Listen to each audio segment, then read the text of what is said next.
Captain उम्मत Chaudhary merchant navy officer हैं, कोलकाता, हम तो उसको कैलकाटा कहते होते थे, वो नाम चेंज हुए उन्होंने, चुनाव जैसे कर दिया। तो इंडिया से वो लिखते हैं, पाकिस्तानी सियासत में पाक फौज का इतना अमल दखल क्यों है। मैं आप पे तो कमेंट नहीं करूँगा, आपकी फ़ौज पे कमेंट नहीं करूँगा, आपके सवाल तक ही रहूँगा। हमारे यहाँ एक ट्रेजेडी हुई, आपके यहाँ भी हुई, उसकी और फॉर्म है कि इतनी बड़ी डेमोक्रेसी, इतना बड़ा मुल्क, और नतीजा नरेंद्र मोदी साहब की शक्ल में। अमेरिका के साथ भी हुआ कि नतीजा क्या, सुपर पावर बनने के बाद बॉटम लाइन क्या, डोनाल्ड ट्रंप। तो ये चलता रहता है।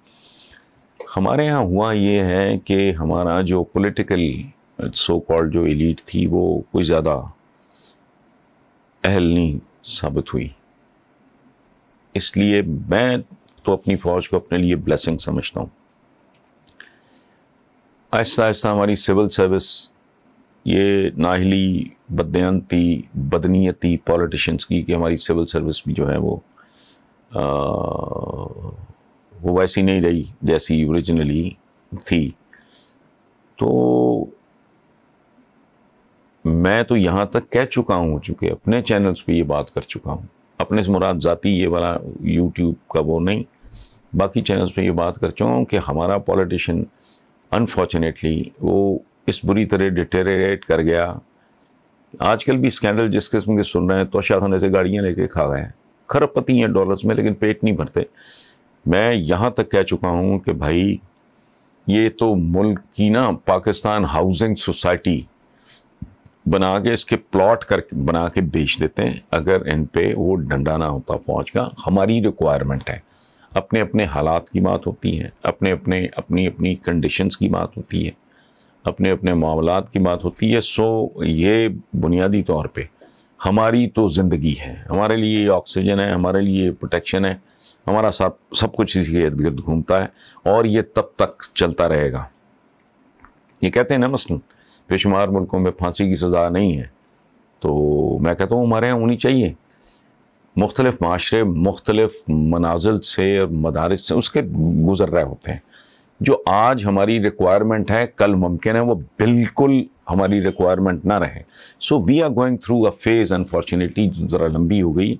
हमारी बहुत ज़्यादा रिक्वायरमेंट है कि एक ही इदारा हमारा हमारे ही अपने लोगों के शर से अल्हम्दुलिल्लाह महफूज है, ताकतवर है, मजबूत है, मुस्तहकम है, मुतवाज़न है। So this is one of our basic requirements. मज़हब के नाम पे लोग इतने कंफ्यूज हैं। क्या आपको नहीं लगता कि हुकूमत उलमाए कराम की जिम्मेदारी लगाए कि वो असल इस्लाम, राजा अनस्कानी सेंट पीटर्सबर्ग रशिया से ये सवाल है। लोग कंफ्यूज नहीं इनकी वजह से हैं। उलमा को जहमत देने की ज़रूरत नहीं है। क्या हम इतना भी नहीं कर सकते? डॉक्टरेट करते, मास्टर्स करते, PhD, पता नहीं क्या क्या करते हैं। ठीक है, इंजीनियर्स बनते हैं, आर्किटेक्ट बनते हैं, डॉक्टर्स बनते हैं, प्लेयर बनते, सब कुछ करते हैं ज़िंदगी में। सिर्फ 3 काम नहीं होते हमसे। कुरान पाक पढ़ लें, तर्जुमे के साथ पढ़ लें, ताकि आपको समझ आए कि कहाँ क्या जा रहा है। मैंने खुद अपने बच्चों को अरबिक में पढ़ाया है, फिर उर्दू में पढ़ाया है, लेकिन चूँकि उनकी उर्दू बहुत ही कमज़ोर है, उसके बाद आजकल मसलसल उनको मैं डिफरेंट अंग्रेज़ी के तराजुम दे रहा हूँ कि पढ़ो।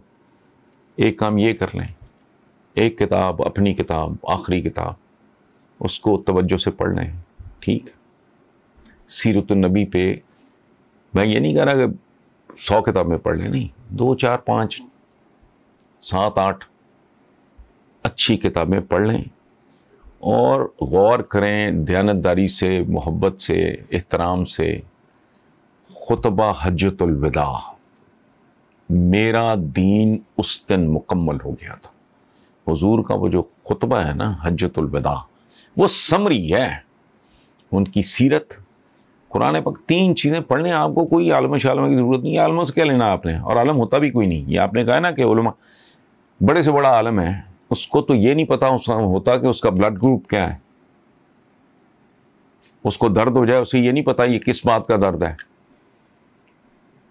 उसके किडनीज खराब हो जाए तो वो डायलिसिस कराएगा, डॉक्टर के पास जाएगा। उसका AC खराब हो जाए, वो कहेगा मैकेनिक लाओ।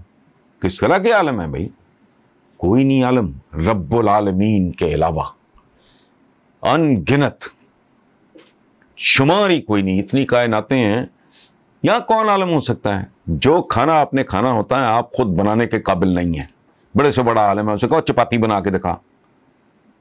ये है वही आलम आलम मूलम क्या होना है, आप खुद आलम बन जाए, क्या प्रॉब्लम है इसमें? बाकी छोड़ें, आपने जो कहा ना कंफ्यूजन से लोग निकले, कंफ्यूजन तो है इनकी वजह से। फिरकाबाजी सबसे बड़ा कंफ्यूजन है। कोई मुझे इधर घसीट रहा है, कोई मुझे उधर घसीट रहा है, कोई इधर धक्का दे रहा है, कोई उधर धक्का दे रहा है। तो कुछ भी नहीं, 3 काम कर लें, कुरान पाक तर्जुमे के साथ, जिस ज़ुबान की आपको समझ है, वो चाइनीज़ की समझ है चाइनीज़ में पढ़ लें, जापानीज़ की है उसमें पढ़ लें, इंग्लिश की है उसमें पढ़ लें, बात कन्वे हो जाएगी। एक बात चाइनीज़ का जिक्र चला, मैं आपको बताऊं कि उनका एक मकूला है कि इल्म का तल्लुक दिमाग के साथ नहीं, ये पाकीज़ा दिलों पे उतरता है। सीरत नबी पढ़ लें, आप 4-6 अच्छी किताबें पढ़ लें तो तबीयत साफ हो जाएगी, आपको सारी कहानी समझ आ जाएगी। कुछ मुश्किल नहीं है, ये बड़ा सादा सा काम है। ये मेरे आप जैसे गए गुजरे आम लोगों के लिए है पैगाम। अगर वो मैंने कहा दिल पाकीज़ा है, सारा कुछ आ जाएगा अंदर, बाकी इनकी क्या ज़रूरत है। मुझे तो आज तक आलम अल्लामा, मुझे उन लफ्ज़ों की समझ नहीं आई। ओ भाई, मेरे गाड़ी तुम्हारी ख़राब हो जाए, तुम उसको ठीक करने की पोजीशन में, उसके लिए तुम्हें मिस्त्री चाहिए। खाना जो तुम शौक से खाते हो और बेतहाशाई खाते हो, तोंदें इतनी इतनी बड़ी निकली हुई हो, खाना तुम तो बना ही नहीं सकते। ये सूट मैं तो नहीं सी सकता। अब आप मुझे कहो कि तुम बड़े लेक्चर देते हो, तो बड़े कॉलम लिखते हो, तो भाई नहीं कर सकता मैं। आलम कौन हो सकता है यहाँ? आलम हो ही नहीं सकता, ये लफ्ज़ ही दुरुस्त नहीं है।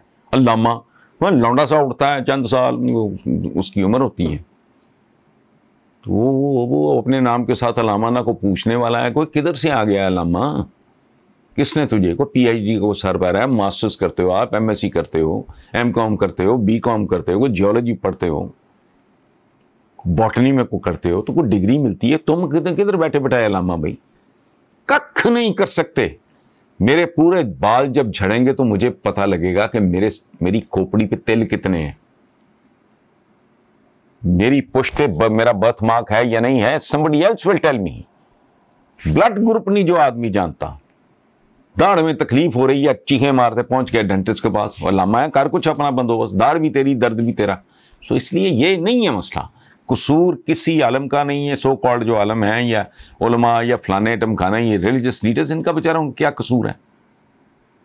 वो हम सारा कुछ करते हैं यार, स्कूलों में जाते हैं, धक्के जाते हैं, कॉलेजेस में जाते हैं, यूनिवर्सिटीज़ में जाते हैं, बैरून मुल्क आला तालीम के लिए। अपना असली काम जो है उस कितना मुश्किल है, कुछ भी नहीं है। इसलिए कसूर हमारा अपना ही है। अगर हम कंफ्यूज हैं तो हम कंफ्यूज हैं, और उनमें अगर कोई इजाफा कर रहा है तो वो ये कर रहे हैं, आप फिर उन्हीं के पास।